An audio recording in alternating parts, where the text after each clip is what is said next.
Har Har Mahadev. Hello friends, আজকে আমি তোমাদেরকে বলবো জন্মছকের 12টা ঘরে চন্দ্রের কী প্রভাব হয়। যাদের ফার্স্ট হাউসে মানে লগ্নে চন্দ্র রয়েছে তাদের কিন্তু তারা খুব শক্তিশালী হয়, ধনী হয়, সুখী হয়, ব্যবসায়ী হয়, গান এবং বাদ্যযন্ত্রের প্রতি বিশেষ আগ্রহ এদের কিন্তু থাকে।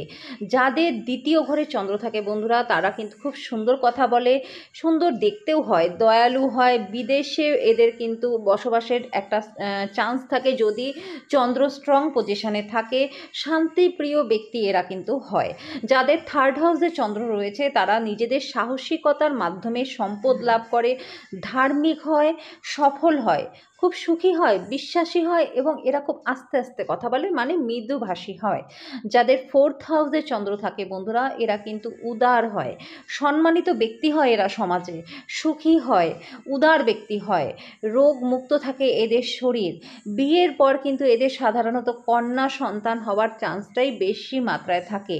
সৎ কর্মপরায়ণ হয়, এরা কিন্তু সৎ পথে অর্থ উপার্জন করতে বিশ্বাস করে। যাদের চন্দ্র পঞ্চম ঘরে থাকে সেই ধরনের ব্যক্তিরা কিন্তু বিশুদ্ধ বুদ্ধি সম্পন্ন, এদের জ্ঞান প্রচুর মাত্রায় থাকে এবং সেটা সৎ জ্ঞান হয়, খেলাধুলায় প্রিয় হয়, সদাচারী হয়, ক্ষমাশীল হয় এবং শখের প্রতি, নিজের শখ পূরণের প্রতি যথেষ্ট অনুরাগীও কিন্তু এরা হয়।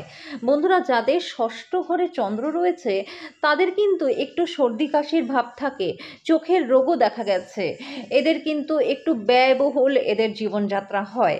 যাদের সপ্তম ঘরে চন্দ্র থাকে তারা কিন্তু সভ্য হয়, ধৈর্যশীল হয়, নেতা হয়, চিন্তাবিদ হয় এবং এদের গর্বিত হয় নিজেদের প্রতি খুবই এবং ভালো ব্যবসায়ী হয়, আইনজীবীও কিন্তু এরা খুব ভালো হয়। এবং অষ্টম ঘরে চন্দ্র রয়েছে তাদের কিন্তু জীবনটা একটু বিশৃঙ্খল হয় এবং এদের কিন্তু মন কোনো সময় স্থির থাকে না। বন্ধুরা, তোমরা দেখবে তোমাদের যাদের যাদের চার্টের অষ্টম ঘরে চন্দ্র রয়েছে তোমাদের কিন্তু সবসময় একটা মাথা ব্যথা, একটা মানসিক উদাসীনতা, সব কিছুতে নেগেটিভিটি তোমাদের কিন্তু একটা লেগেই থাকে। কিন্তু ব্যবসার দিক থেকে তোমরা যথেষ্ট লাভবান হও, কথাবার্তা আত্মমর্যাদাশীল তোমরা হও, বন্ধনে তোমরা অসন্তুষ্ট, তোমাদের কিন্তু বৈবাহিক জীবনে একটু অসন্তুষ্ট ভাব থাকে। যাদের নবম ঘরে চন্দ্রের উপস্থিতি রয়েছে তাদের কিন্তু সন্তান, সম্পদ, ধার্মিক, পরিশ্রমী, ভ্রমণপ্রিয় হয়, ন্যায়পরায়ণ হয়, শিক্ষিত হয় এবং খুব সাহসী হয় এবং আধ্যাত্মিকতায় ভরপুর থাকে এরা। যাদের দশম ঘরে চন্দ্র রয়েছে তারা কিন্তু দক্ষ হয়, সমস্ত বিষয়ে এরা খুব দক্ষ হয়, দয়ালু মনের হয়, পবিত্র মনের হয়, ব্যবসায় ভালো ব্যবসায়ী হয়, বিখ্যাত ব্যক্তি হয়, সন্তুষ্ট হয় এবং এদের জীবনটা সন্তুষ্টপূর্ণ থাকে এবং এরা জনগণের খুব প্রিয় ব্যক্তি হয়।